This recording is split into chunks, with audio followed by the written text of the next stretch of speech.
Season 3 of The Fairer Cents is sponsored by FreshBooks, the cloud accounting software for freelancers that's the easiest possible way to send invoices and stay on top of your accounting. Stay tuned for info on how you can get a free 30-day trial while supporting the show. Welcome to The Fairer Cents. With me, Tanya. And me, Kara. Women, money, and the fight to break even. Because we give a shit. And you should too.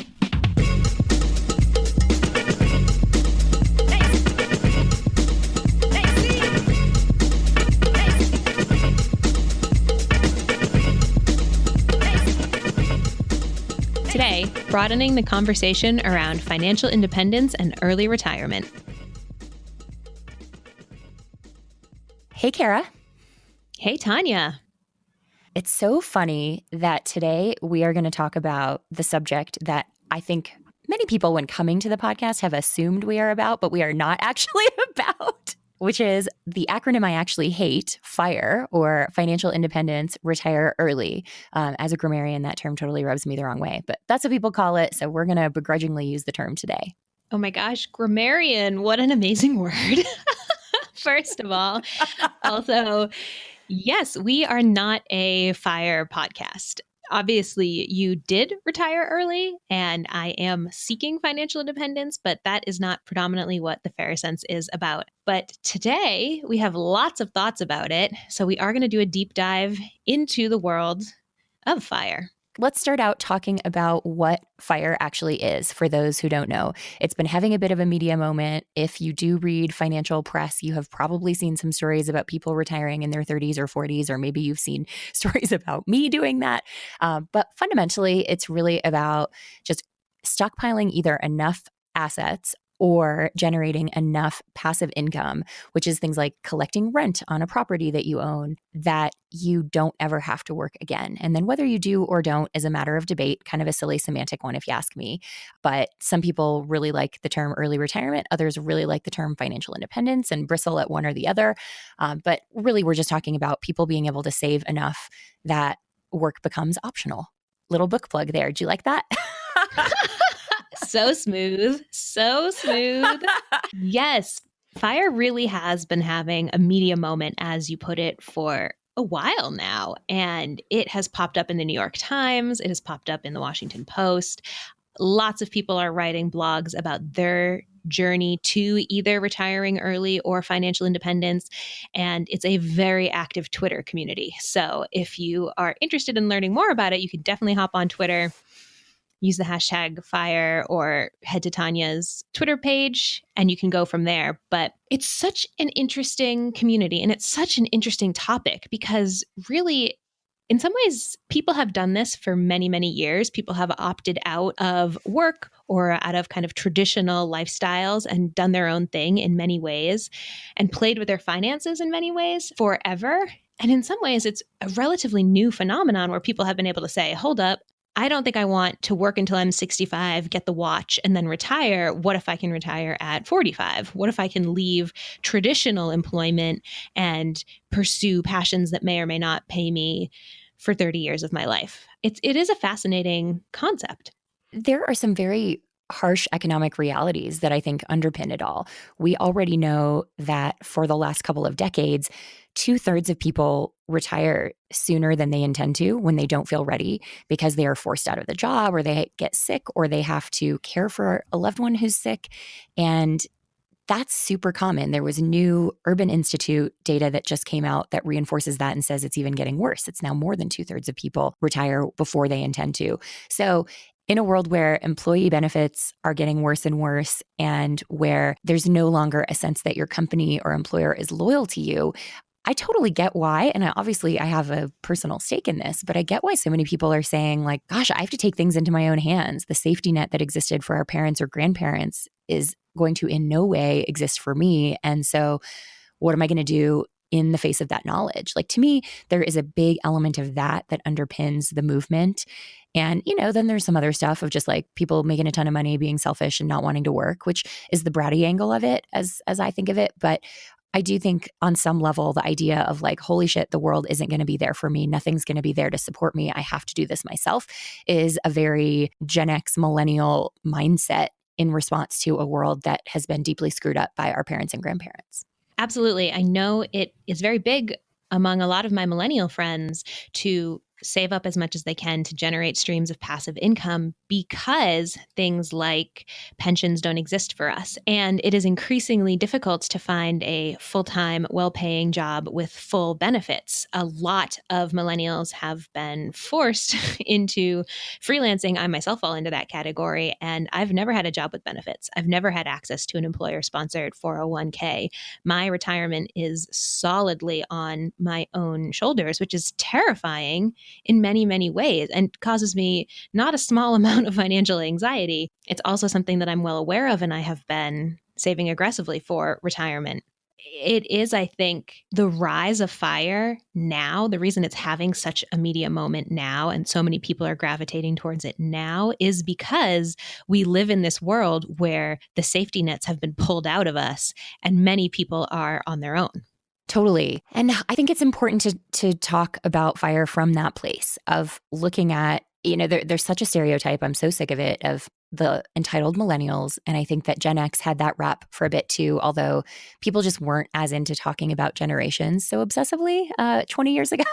So there wasn't quite so much of that thing. But, we definitely, like Gen X definitely got called soft. We got called out for our participation trophies. It was all the same stuff, just maybe not at such a high volume. But I think it's easy to say, oh, all these young people opting out of work. It's like, it's easy to call that entitlement or say that it's a bunch of people just being lazy or not wanting to do what everyone's had to do forever. Again, like I'm not going to say there's none of that because I do think there are some folks who just sort of think like, oh, I shouldn't have to work. But I think for most people, it's really a response to a broken society and a broken economy. And it's sort of the same as like, recognizing that global warming is happening and thinking about where you want to live long term based on that isn't saying that you don't like certain places. It's saying that you're just like looking at the reality of the future and what it's going to hold for you. Right. I love the phrase, the reality of the future. And I was introduced to FIRE about 4 years ago, a little over 4 years ago, you being one of the first blogs that I read about it.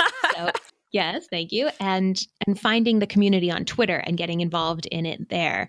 And what I noticed right away was, oh, wow, these people are all hella rich. Like everyone who was blogging about it at the time. I remember 4 years ago, I was making $18,000 a year. Like I was very low income and I was reading these blogs by people who were making $200,000, $300,000 a year. And I was like, whoa, like what could you even do with that much money?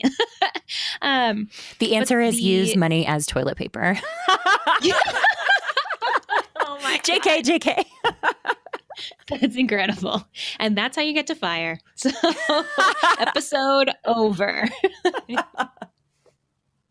But I also remember being struck by, oh, these people are fairly young. A lot of the bloggers are fairly young, like late 20s, early 30s. They're all married and most of them are white. And even beyond that, at the time, a lot of them were in these tech jobs, these engineering jobs, or they were not saying exactly what their job was, but they were like, I live in a major city and I work in like politics in some way. I'm not calling you out. It sounds like I am, but and those were not fields I was in. Those were not fields I felt like I could break into. I don't have a degree in engineering. I couldn't code my way out of a paper bag. And I was just like, whoa, it felt like a very narrow conversation to me when I first found it. But because I would talk to a wall if you let me, and in fact, talk to myself, not infrequently, I joined the conversation and named my blog at the time From Frugal to Free because I was like, I'm making 18 grand a year, but I'm going after financial independence. I don't know how I'm going to get there, but like I'm doing it. And I think over the last 4 years, the conversation has really broadened in some ways. And yet, when we look at the numbers of who is achieving FIRE, who has access to a lot of these tools that help you get there, we see that the problematic systems that we live in are really affecting who is able to pursue this. Oh, yeah. Gosh. Okay. You're hitting on the big topic. We're going to save that part of the conversation for the second half of the show because we've got some really cool conversations today that I'm super excited to share from folks who are newer to FIRE and someone who's very, very knowledgeable and experienced in the FIRE community. What do you say? Should we get to the interviews? Let's get to the interviews.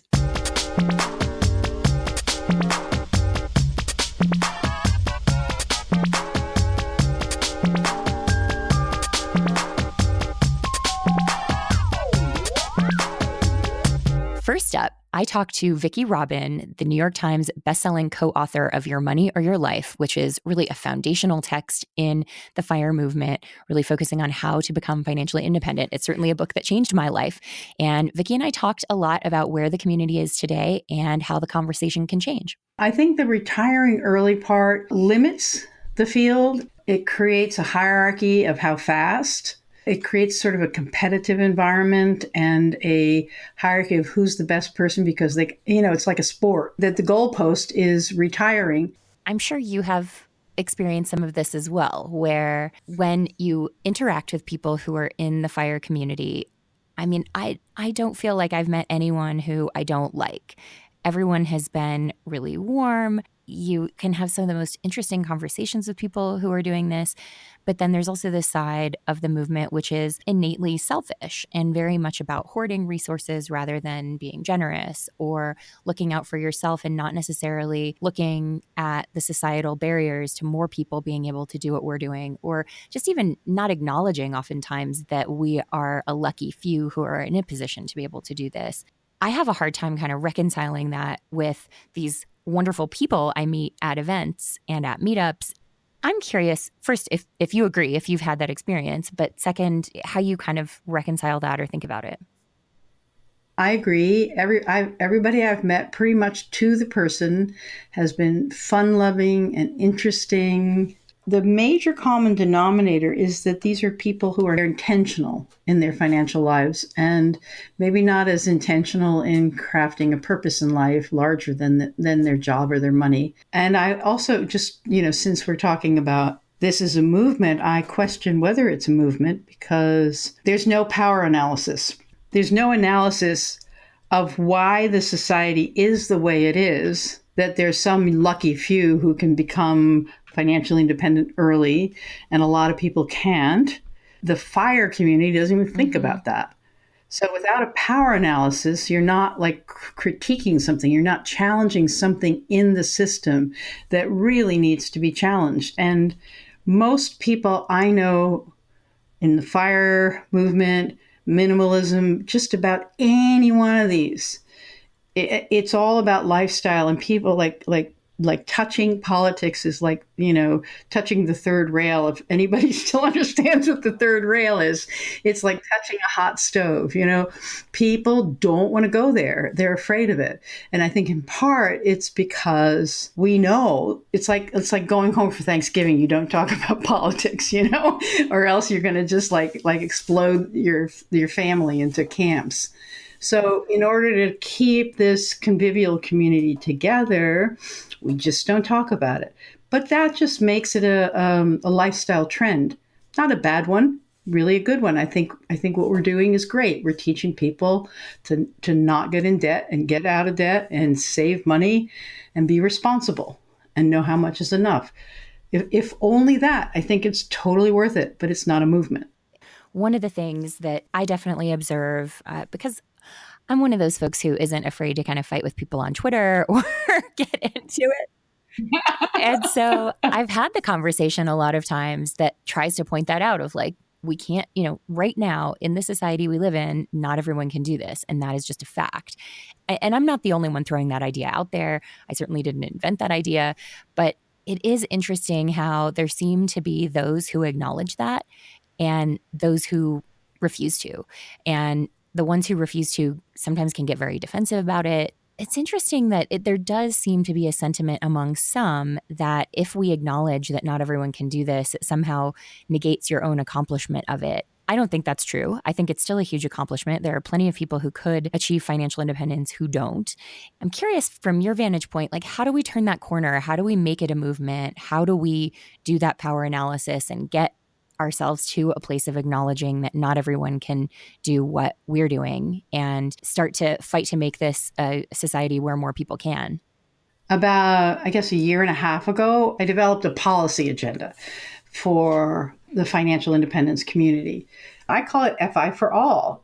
How do we have a society where a foundation of financial security allows everybody to realize, at least their core dreams? Unless your core dream is to like own a Mercedes, but I would say that's not your core dream. Your core dream is to, have something beautiful that people respect you for. I floated this and it went nowhere. It was almost annoying to people that I would be like focusing on policy. And it also brought a lot of the libertarian point of view out of the bushes, like who's going to pay for this? And, you have to work in order to deserve anything, so I've backed off from that. That's private study. But I do think that we need a different bottom line in society other than money to have people of all income brackets be able to flourish. It strikes me because I fall into this a lot. People will often describe my blog as the softer side of early retirement or a FIRE, which I push back against strongly because I talk about very heavy stuff. I feel like I'm the only one talking about divorce as a possibility and how to plan for that, and talking about climate change and talking about numbers. You, going back years ago when you all wrote the first edition of the book, you had a male co-author. I'm so curious because it feels like now the dynamic is that the boys talk about the numbers and the math and the girls talk about the soft stuff. And we've talked a lot about needing to move the whole conversation toward the more feminine energy of let's look at the big picture here, let's look at how we bring others along, all of those things. I'm curious how you think we can bridge those two so that it's not the boys talking about the hard stuff and the girls talking about the fluffy stuff.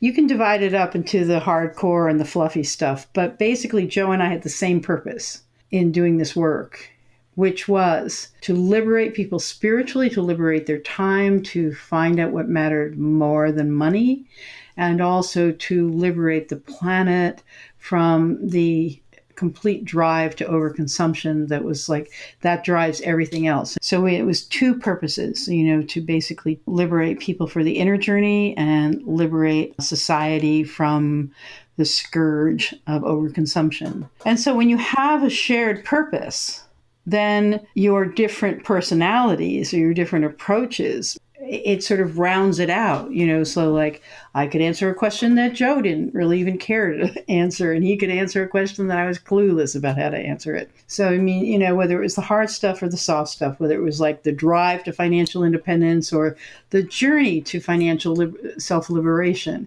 whether it was the environmental motivation or just the FU to society, you can't run my life. All of those things could be present because we had a shared purpose. I mean, I think that goes back to, do we have a shared purpose?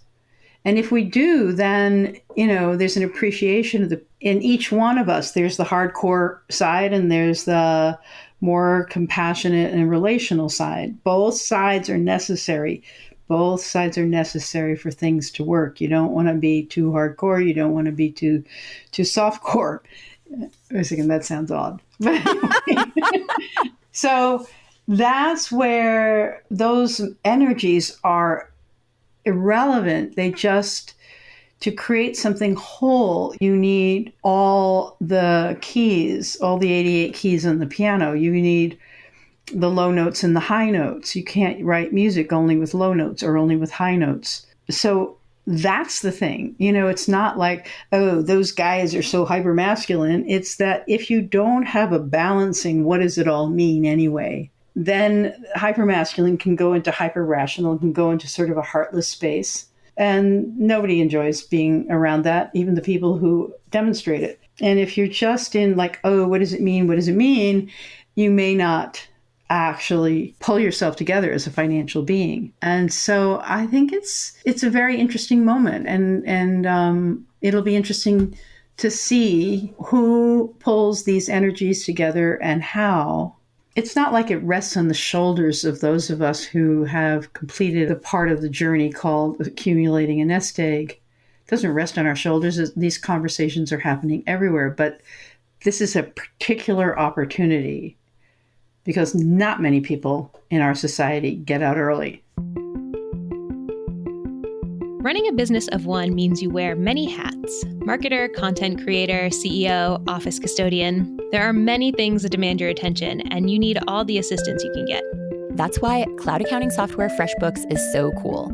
They take the work out of getting paid so you can focus on doing the work you need to keep your business running. With FreshBooks, you can create a customized invoice, track all your income, and link a business credit card to automatically track business spending. FreshBooks makes it super simple to do your accounting. The website is clean and easy to understand, and it makes accounting one less thing that you need to worry about as a business owner. Most accounting services come with lots of bells and whistles that you don't need as a freelancer, and FreshBooks cuts all of that out to make it as easy to use as possible. We've both used it and can attest to it being the easiest possible way to do your accounting, and maybe the prettiest. Plus, FreshBooks has recently gotten into the events game, which you know I love, with their hashtag #IMakeALiving events around the US. They talk to freelancers and small business owners about how they make a living, which is something that we both think is pretty cool. Head to freshbooks.com/TFC to claim your 30-day free trial and enter the Fairer Cents in the How Did You Hear About Us section. It's a win-win. You get something free while supporting the Fairer Cents. Join the 24 million people who've used FreshBooks already. That's freshbooks.com/TFC.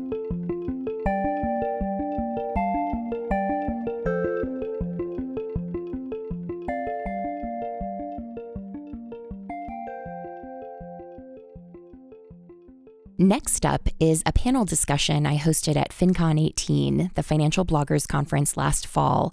And in the order in which you'll hear them, there were Kirsten Saunders and Julian Saunders from the blog Rich and Regular, Jamila Souffrant from the podcast Journey to Launch, Bethany McCamish from the blog and podcast His and Her FI, and Felicity, that's a pen name, from the blog Fetching Financial Freedom.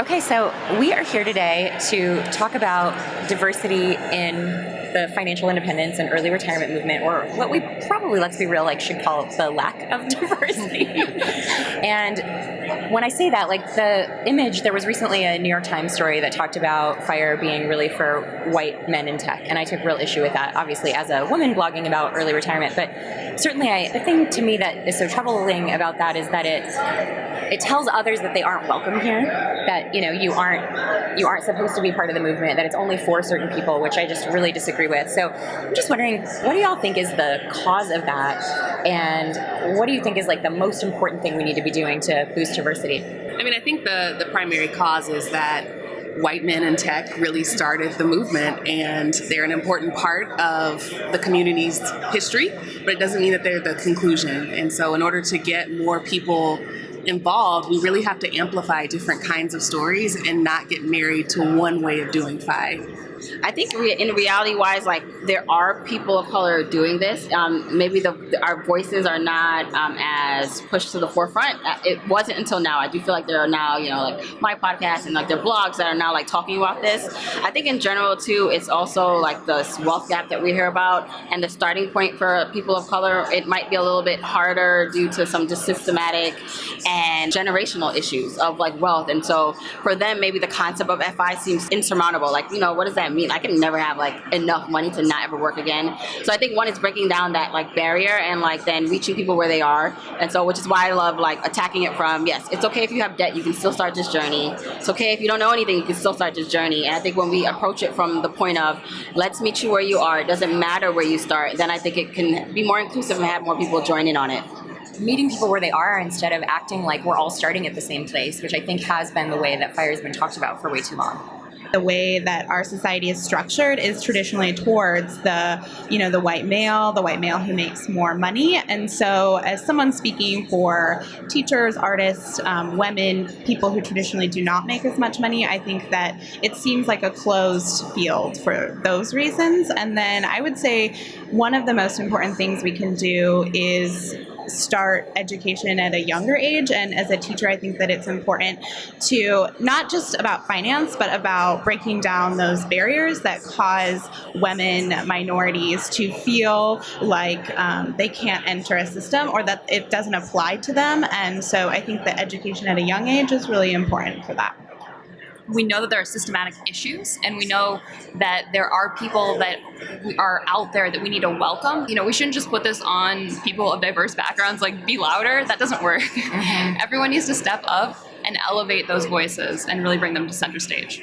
So I'd love to hear from all of you guys, because obviously you're all here. You're all not white men in tech, and you're doing FIRE. Like, what was it that helped you personally kind of get over whatever baggage the movement already had to say, okay, this is something I want to do, and not only that, this is something I want to be a voice in? I'm kind of addicted to achievement, right? And so I'm weird in the sense where whenever there's something that I just really, really want to do, and it really wouldn't matter whether it was achieving FI or buying my first house or my first rental property, just you become addicted to that feeling. And so for me, I was really just open to the challenge, and I'm also addicted to freedom. And so one of the things that being debt-free and also obviously being financial independent does is it gives you the freedom to live life on your terms.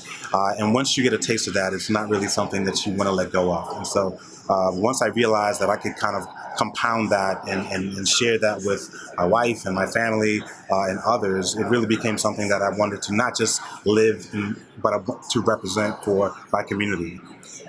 I fell into like this rabbit hole like most people do, where you find like one article like the Mr. Money Mustache blog, and then you like start listening to podcasts like Radical Personal Finance, Mad Scientist, and I started to like binge listen and read all that stuff, and I was like, wow, like where has this been all my life? Like why didn't I know about any of this before? And while I loved their content, it was great, I definitely saw there was like a lack, like there was a missing like voice in it, and for like just like a woman like of color and like talking about like this stuff. And so I was like, I want to share my journey too, because one, I want to like just like share what I'm doing, and then I want to show other people who look like me and who don't look like me, like just in general. I just want to show people it can be done, and that really encouraged me to start Journey to Launch, and then the podcast, which then allows me to hopefully now be the starting point for some people who like I'm maybe their first entry point, and then now like they fall down the rabbit hole and find other like podcasts and blogs to like get into.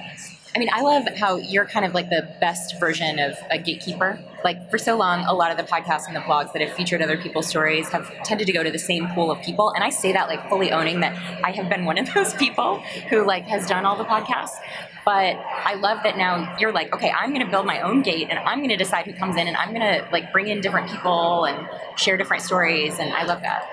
Yeah, and I think I do that purposely. Like, I talk to everyone. So, it's not like I'm only going to talk to African Americans. I'm only going to talk to white people. I talk to one who brings like the best like content, but I definitely look for people of color and diversity.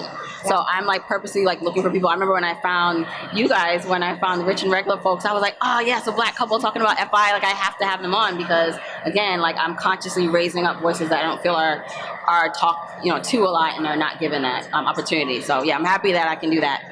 That point to me is such an important one, because I think there's often the misconception like, oh, if we're not hearing certain stories, it must be that no one's telling the stories or that the people aren't here. It's like, no, you're just not looking in the right place. You're not finding the people. So I really applaud you, Jamila, for doing so much to find people also and lift up their voices. I am definitely at the beginning of my journey, so I don't feel like I am rid of any baggage yet that comes with money, like any of those feelings. And sometimes I feel like even at my very core, like my being is resisting. I'm a spender at heart, I'm a free spirit. And so it's a total mindset shift that is like a continuous thing for me. So I would not say that that's like, I'm not as elevated as you guys quite yet, but I'm getting there. So that still exists in that way. And I think that that's relatable for people. And then when I first heard about FI, I was one of those people who thought it was super crazy and insane. And my partner, Charles, is the one who brought it up to me. And I was like, his approach at first was not like in any way something I appreciated. It was the part of meeting other women doing the same thing that really has helped me, and that community has helped me so much. So that's been really important. The diversity can only help out the movement.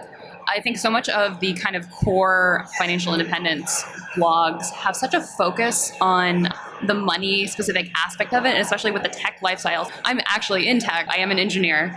And it is one of those things where I was a few years ago in a job that was not satisfying to me at all. And I was just thinking, well, I mean, it's only like 4 more years where we could reach this. And so it would just be easier to stick with this job that's okay. Like, no one's yelling at me, but it's not satisfying at all. And it was really only digging deep into kind of the emotional side of things and digging deep into it's not about the money, it's about happiness. It's about living every day and living your life to its fullest. And it doesn't make sense to sacrifice everything right now in your 20s or what have you to have this dream and everything will be perfect, because that's not how life works. So I think hearing all these diverse stories and digging deep into the emotional stories behind them, the people behind them, has so much power. So that can only strengthen the movement as a whole. If there was one thing that you could tell either all of the white male tech bloggers or all of the reporters who write these stories that say like, oh, it's all these like 30-something tech bros, what do you want them to know? There are so many of us. You don't have to look hard. They're out there. I would say to leave room for other people's experiences, and it's really not about you. And I think that there can be kind of a take it personally, and it's not about you. And all of these groups need allies. And so that should be the position you take in terms of approaching it or talking about it. They definitely do give the impression that it's only for that sometimes, for that like elitist group. And I think part of what they're like trying to say is that yes, if you are a white male in tech, this journey, not that it's going to be easy. It's not necessarily easy if you have that. It's just maybe you have more resources to make this journey just a little bit more plausible for you. And I think maybe that's like lost in the translation of how they put it out there. So what I think needs to be like you said is like they need to search more for stories, different stories of different people doing it, because as they put these stories out in the media, then it will that's what garners like a lot of eyes and attention. And so while my voice is reaching people, if bigger platforms and publications started to profile different types of people reaching it, it would then encourage and maybe awaken someone else who never thought they could do it because they see themselves in the person on the cover of the magazine or in the article. So I'm just hoping that the reporters and people in the media will start to reach out more and really look, because we're here. Just look for us and ask the questions and you'll find us. I would add too, share the spotlight. For those who are getting a lot of calls, say, hey, do you need other sources? Can I direct you to some folks who aren't the same folks you're always talking to? I would also just add the irony in that statement, and that the principles of FI are things that women, minorities, and immigrants have been doing for years and years and years. Things like living with people, buying used cars, being resourceful with food. It's just kind of framed up as a survival skill instead of this path to financial independence. It's innate in a lot of these groups that are left out of the conversation to do this. And what we're preaching is that when you rise above the income level that started those behaviors, if you continue doing those, then you can, reach a level of independence that you probably wouldn't have if you were to keep with lifestyle inflation. So there's just a little bit of irony there that, living frugally is something that's reserved for wealthy tech bros. That it shouldn't be a news flash. This is how most of people exactly have lived for all of time. Exactly. The only thing I would add to that is just listen first. And be empathetic to the realities and the history of certain people in this country, right? We have all, and we don't need to veer into a political or a lesson on history, but we all, without question, did not start from the same point. And some of us are still carrying the weight, the baggage, and the trauma to a degree that makes our approach to applying some of these tactics that, yes, we all have access to, but it makes it that much more difficult. And so some of us have to lift while we climb. Some of us have to stop climbing to jump off and do other things in the process. It's not as clear-cut as simply applying some of these practices. And so just listen first, be empathetic, and I think it will actually improve their understanding even outside of personal finance.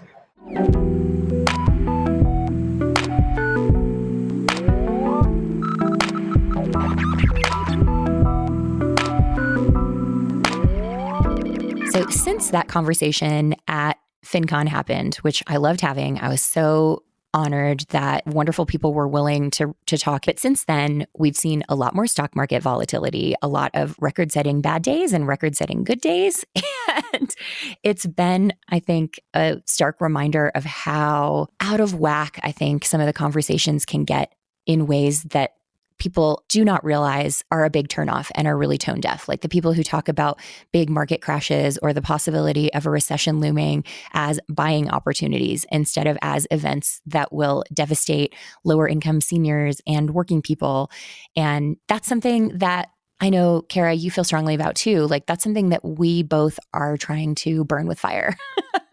Not in the fire community kind of way, a different fire. Actual literal fire. Flames. Yes. Flames fire. I mean, how many times have I been in a Twitter fight around this exact topic? Ugh, too many times. It's really an element that you see from people who have their heads really buried deep into their own lives, which, hey, there's nothing wrong with caring about your own life and looking out for yourself. Obviously, we're all doing that to an extent. But to say, oh my gosh, the stock market going down is a chance for me to pick up stocks on sale and to completely erase the very real realities of people losing their source of income or a chunk of their wealth at a time when they critically need it is awful. It's an awful thing to say. And something that I have found problematic with the FIRE community since I discovered it is that people find a way that works for them. They get high paying jobs, or they live a very frugal lifestyle, or they do both, or they generate passive income while having a high paying job. And they say, I did this thing. Everyone should be able to follow my footsteps. Instead of saying, I did this thing. Here's my story. Find the aspects that work for you and apply them to your life and leave the ones that don't. And that's what kills me about the FIRE movement and lifestyle and whatever. It can be so head in the sand. And when you bring it up, a lot of people get real sensitive about it. It's a thing that I've come to call the FIRE community paradox, where if you talk to folks and you say, hey, you have to acknowledge your advantages so that people can see that, you get oftentimes this really defensive knee-jerk response of, oh, I didn't have advantages. I did this myself, or anyone could make the same choices. And I think that actually comes from a place of wanting to be inclusive, of wanting to say anyone can do this in like a positive, loving way, honestly. But I think people don't recognize how by not acknowledging their advantages, they are actually being exclusive. So in intending to include everyone, they are excluding shitloads of people. This is, oh my God, I'm so full of plugs today, but I wrote a blog post a few years ago that is still probably one of my favorites called Of Boosts and Bootstraps, about my story and how I could tell it from the self-made angle, or I could tell it from the angle of all the help I got along the way. And my story of success in life and of everything, including early retirement and FIRE, is about making good choices, but also having circumstances that allowed me to make good choices, and about having a lot of support and love and help from other people at every step. And if I can't acknowledge that to others, all I'm doing is telling people, you're a failure, or you're messing up your life and your money by not being able to save at such a high rate as I did, which it's way easier to save at a high rate when you have a high income. Like, let's all just acknowledge that. This paradox of we don't want to acknowledge the boosts. We only want to talk about the bootstraps so that we can be inclusive. That whole approach is actually incredibly exclusive. And to me, it honestly even has a feel of like pulling the ladder up behind us, of like, we don't actually want to help make FIRE accessible to more people. We just want to pretend like it is. I don't think that's actually what anybody consciously thinks, but that I do think is a vibe that the community can sometimes give off. Oh, for sure. What really bums me out about the community is like, oh, well, I'm only talking to like high income doctors, pharmacists, politicians, whatever, insert audience here. And like, okay, I understand you're a blogger. You're supposed to talk to a niche. That's blogging 101.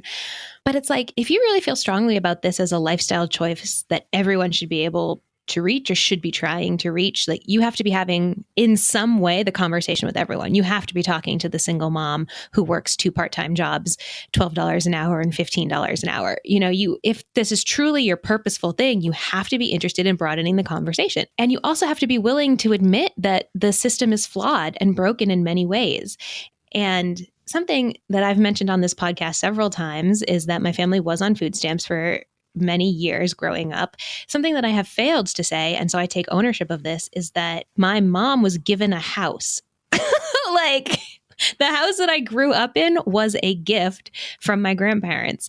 And that is, I mean, the ultimate form of privilege, really and truly. Home ownership is one of the best ways of accumulating wealth in the United States. And without that gift of a free home, I don't know where my family would have been, but it has changed the financial trajectory of my mother's life and thus my life. And it's exactly like the post that you're talking about. You know, I can just say, oh, we were on food stamps and we pulled ourselves up and whatever. Or I can say, hey, this was the struggle and this was the blessing. One doesn't negate the other. It's not like the food stamps piece of your life isn't real just because you had a house to live in that you weren't in danger of losing. They're both parts of your story. Just as like my good choices are part of my story, and I'm not trying to act like the privilege is the whole story, period. It's a combo of both. And being able to acknowledge that, and to your point, I think is super important that we have to acknowledge as a community the systemic inequality that makes FIRE inaccessible for a great many people. Like, I feel really torn because to your point about we have to also give advice to people working 2 jobs on minimum wage, like, yes, but maybe no. I mean, maybe it's less about that because I don't know how earning minimum wage in America, you could ever possibly retire early. We know that if you earn minimum wage, you cannot afford a 2-bedroom apartment in a single city in the country, not a single city. And so telling folks in that situation, like, here's how you can retire early, I just don't think it's realistic. But what I do think we have a responsibility to do is to say, here are the problems that make this inaccessible for so many people. How can we work together to change that and to change the system? It's not necessarily about making it accessible to every person right now, but can we create a society and an economy in which more people have the option to adapt some of these things for themselves and to save more? I mean, that's what I'd like to see. And I think like Vicki talking about the FI for all idea is very much where my heart is, of like, how can we truly make this more inclusive, not by like glossing over our own advantages, but by changing society. Yeah. And there are so many aspects of the FIRE lifestyle that can't be predicted. And this is something that we saw in the personal finance community a few months ago, was Susie Orman talking about her dislike, I will say, of the FIRE community. And one of her main criticisms is that nobody is really saving enough because you can't predict how much healthcare will cost, or if you have some sort of crisis in the future and you need $10 million and you've only saved $1 million. That's basically, I'm paraphrasing her argument, but it is true. That's a good point. And the community should be able to hear that and process that and say, yeah, listen, healthcare in this country is bonkers. And I, Cara Perez, have absolutely no idea what healthcare will be like when I reach traditional retirement age and beyond. And trying to plan for that and build those savings into my budget now is very difficult, I will say. I think constructive criticism is such a good part of a lifestyle. Like, you should be able to hear constructive criticism in every area of your life, but especially when it does come to your money and the world we're living in and saying, okay, listen, here are some real obstacles. How are you going to deal with them? And I think that's what Susie was saying. Oh, yeah, 100%. Everyone should be able to hear criticism and ultimately really, truly listen to it, because it just makes our thinking better. It makes us stronger. It's a theme that we come back to again and again with recognizing your own privilege with, for example, like white feminists coming around to becoming intersectional feminists. There are just so many ways that we can change and grow as people, and adapting criticism into your plans only makes your plans better. And so, yeah, I think Susie raised really good points, did it in a way that rubbed a lot of people the wrong way. But, that's pretty typical, right? Because, women are shrill and horrible and we like to tune them out entirely. So why wouldn't we in that situation? Yeah. Oh, gosh. Yeah. And what else I was absolutely struck by, and this is something I think a lot about because Bravely, my company, works with a lot of people who have just entered the workforce or who are lower income. They're certainly not earning 6 figures, is this idea of generational privilege, generational wealth, and generational trauma. And Julian used the word trauma and what that means to be a Black family pursuing or achieving FI while also dealing with generational trauma. And something I retweeted on the Fairer Sense Twitter account was a Black woman said this: many Blacks in my peer group are making good money, but because they're the first person in their family to, quote, make it, they are still living paycheck to paycheck because their money isn't just their money. Their money is mom's light bill money, little bro's football money, etc. And that's something that has really stuck with me, this idea that for a lot of people in the FIRE community, they come from very stable families, or they don't have to necessarily support parents or children or something in a major way. It might be, oh, my mom lives with us or something, but they get to hold on to the vast majority of their income and put it towards their FIRE plans. Other communities don't have that luxury. And we live in a country where white people have literally 10 times the wealth of Black people and 8 times the wealth of Hispanic Latino people.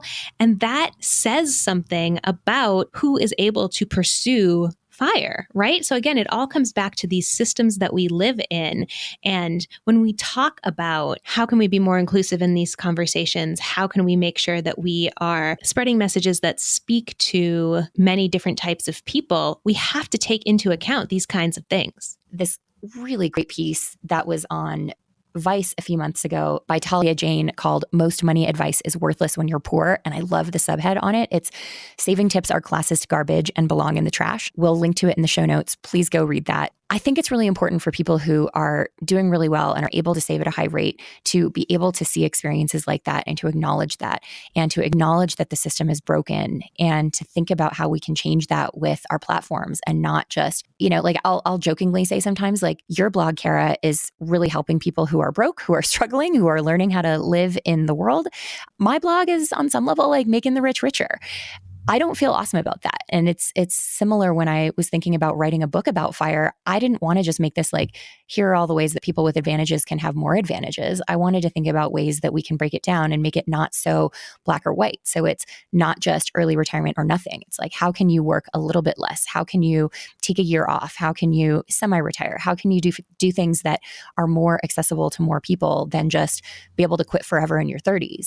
To me, that's exclusionary, and that's not what I want to be about. But as a community, I think just embracing all of these ideas and recognizing them and not trying to just wear rose-colored glasses all the time is so essential if what we're really trying to do is to welcome more people in, which I hope is really what we are trying to do. Absolutely. Oh, yeah. I think, too, as in all things, we can get into an echo chamber about FIRE, right? It's very easy to just spend your time reading FIRE blogs or reading about people who have already achieved financial independence, and you surround yourself with this little bubble and think this is the way it is. And so when we talk about diversity, we really mean diversity of thought, diversity of skin color, diversity of sexual orientation, really diversity in every way, because that's really what makes it inclusive. And it also makes you better. I am a firm believer that people who, I was going to say people who disagree with me make me a better person. I don't know if I can necessarily say that truthfully. So I will say, I am a firm believer in dialogue, and there's nothing wrong with someone coming up and saying, hey, have you considered it from this angle? Or, hey, you said this thing, I disagree, here's why. I love that. And I think that this community needs to be more open to that and to say, you're right, I've never thought about it that way. Or I hadn't considered that that might be an obstacle for someone, and it wasn't an obstacle for me.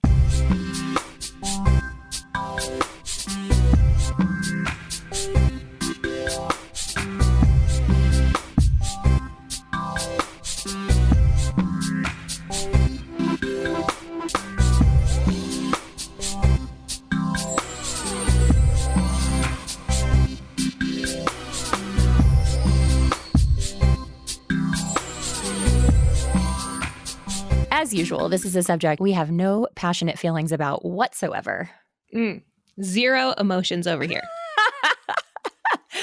But in wrapping up today, we actually want to offer you guys something special. We always love hearing from you, and we will remind you how you can do that in just a moment. But we wanted to offer, that interview that Susie Orman did on Paula Pant's podcast, Afford Anything, several weeks back that we will link to in the show notes. We actually talked to Susie right around the same time as Paula, and we asked her about FIRE, and we got a slightly different answer because we had been on the line with her for a while and had built up a rapport, and we asked her about it at the end.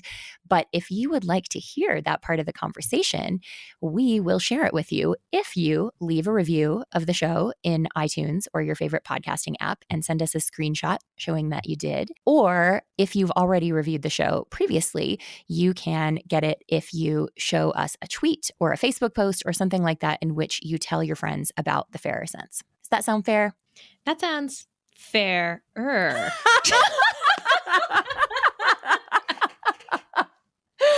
Oh my gosh. Hashtag dad joke. Hashtag dad joke. I'm so proud of myself. Oh my gosh. Yeah, obviously we have a lot of strong feelings about this. So if you have strong feelings, if you're in the FIRE community, if this is the first time you're hearing about it, shoot us an email. Let us know what you think. Let us know how you think the community can be more inclusive and diverse. Or please let us know if you're doing work to make the community more inclusive and diverse, because we want to read about that. You can email us fairsense@gmail.com. And that's also the address to use to send us your proof of a review or of sharing about the podcast with your friends so that we can send you a link to the Susie interview. Leaving a review really does help us in many ways. It helps more people find the podcast.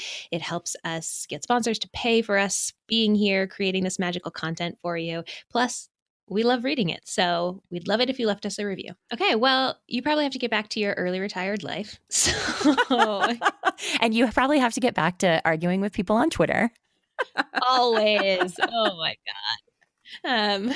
So we've done good work here. We'll see if everyone agrees after we just poked the bear about fire for an hour plus. Yeah. Mm-hmm. I'm excited. I'm excited. Bring it on. More Twitter fights in my future. I mean, until then, stay rad. Stay rad. Stay rad!